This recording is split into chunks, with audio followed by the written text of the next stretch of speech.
नमस्कार, भारत लाइव देख रहे हैं आप। लगातार सेनारी मामले पर भाजपा के लोग अपनी प्रतिक्रिया दे रहे हैं और राजद को घेरना शुरू कर दिया है।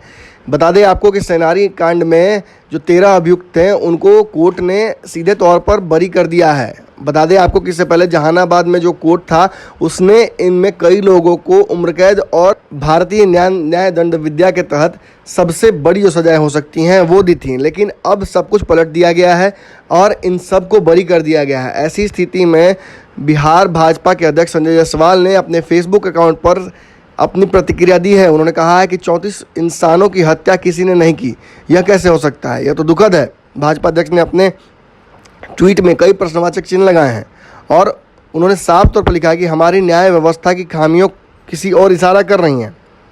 सवाल है कि निचली अदालतों में जब सजा सुनाई जाती है तो उच्च अदालतों में उन्हें सबूतों के आधार पर कैसे खारिज किया जा सकता है।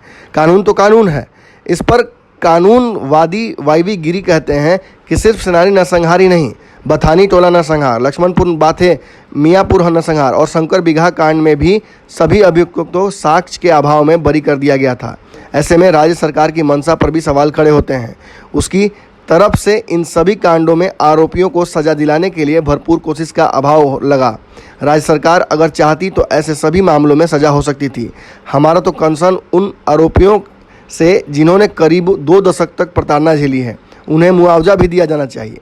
बहरहाल हाई कोर्ट के फैसले के बाद सेनारी गांव के साथ ही खटांगी, मझियावा, ओढ़न बिगहा जैसे कई गांवों के लोगों को निराशा हुई है।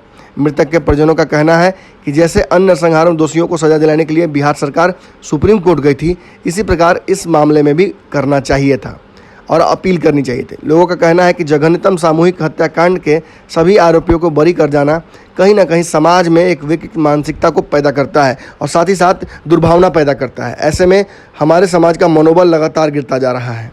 सेनानी नरसंहार जो है उसे बताया जाता है कि वो 12 नरसंहार का बदला था।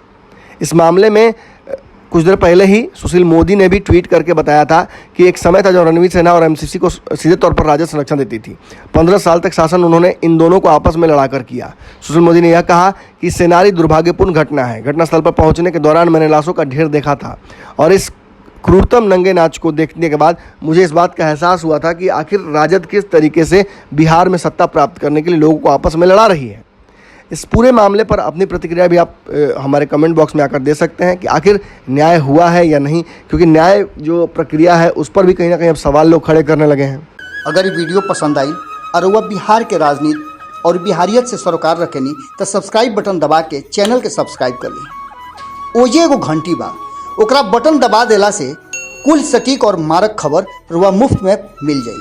अगर रुआ पत्रकारिता के हमनी के नया प्रयोग में सहयोग कर चाहतानी तो ज्वाइन बटन दबा दी। पेटीएम नंबर नोट कर ली 9386816700। धन्यवाद।